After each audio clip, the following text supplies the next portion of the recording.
शनिवार का दिन है। शनिवार के दिन हमें पीपल के पेड़ के साथ साथ शमी के पेड़ की भी पूजा अवश्य करनी चाहिए। ऐसा करने से कर्ज मुक्ति में भी राहत मिलती है। साथ ही साथ शनि देव का अगर प्रकोप होता है ना, तो वो भी जो है धीरे धीरे दूर होने लगता है। लेकिन शमी के पेड़ की उत्पत्ति कैसे हुई थी, आज हम सबसे पहले उस बारे में जानते हैं। साथ ही ये भी जानेंगे कि पूजा कैसे करनी है।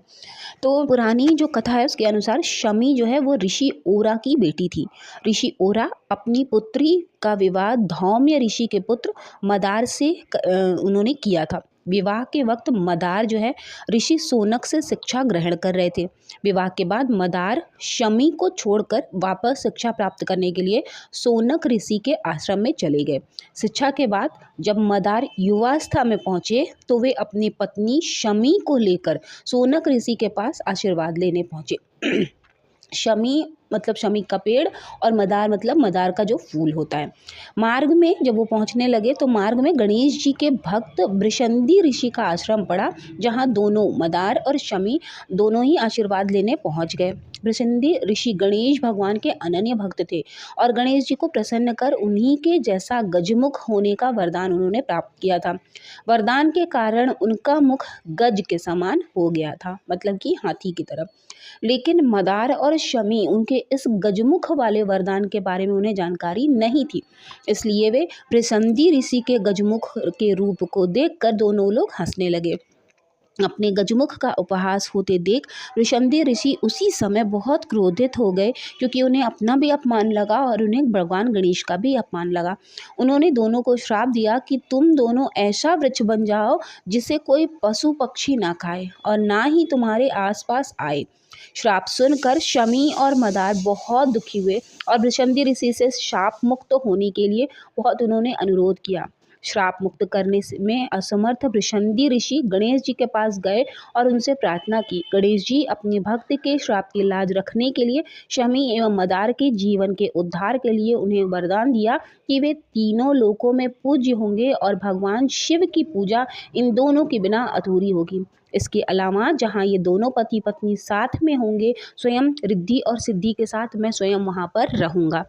इसीलिए आपने देखा होगा कि जो शमी का पत्र है और भगवान शिव को भी चढ़ता है और भगवान गणेश को भी चढ़ाया जाता है। ठीक है, तो शमी के पेड़ की पूजा किस दिन करनी चाहिए? देखिए, शनिवार के दिन करनी चाहिए। ऐसा करने से आपके कर्ज मुक्त भी होते हैं। साथ ही अगर आपको कोई जैसे धन से संबंधित बार बार समस्या हो रही है, किसी से लेना पड़ रहा है, बार बार लेना पड़ रहा है या रुक नहीं रहा है, तो आप शनिवार के दिन ज़रूर शमी के पेड़ की पूजा शुरू कर दीजिए। वैसे आप चाहें तो प्रतिदिन एक दीपदान ज़रूर कर सकते हैं, लेकिन विशेष रूप से पूजा शनिवार के दिन ही की जाती है, ताकि जो शनि का प्रकोप है वो हमारे से दूर रहे।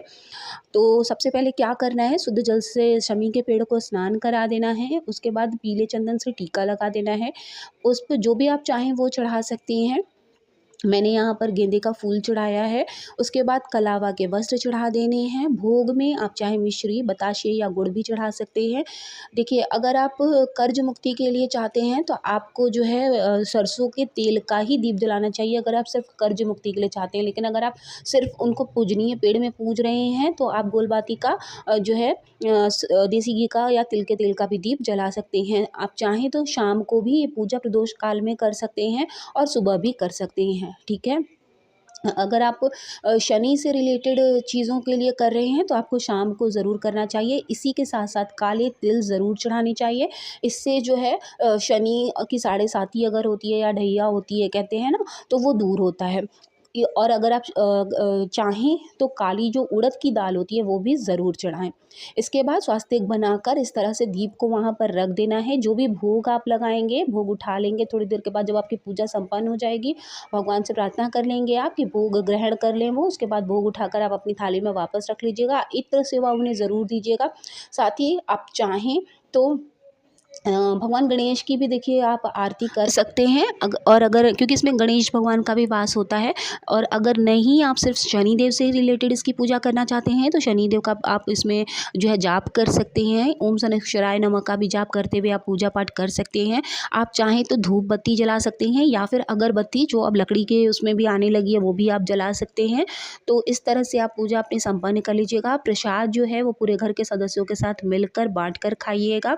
शाम को भी ठीक इसी तरह से आपको पूजा करनी होती है। बस आपको सूर्यास्त के बाद जो है जल नहीं छोड़ना होता है। इस बात का आप ध्यान रखें कि जो भी आप पूजनीय पेड़ हो या कुछ भी हो, तो सूर्यास्त के बाद हम जल वहाँ नहीं चढ़ाते हैं, ना तो जो है भगवान को, ना ही तो हम पेड़ों में जल डालते हैं पूजनीय।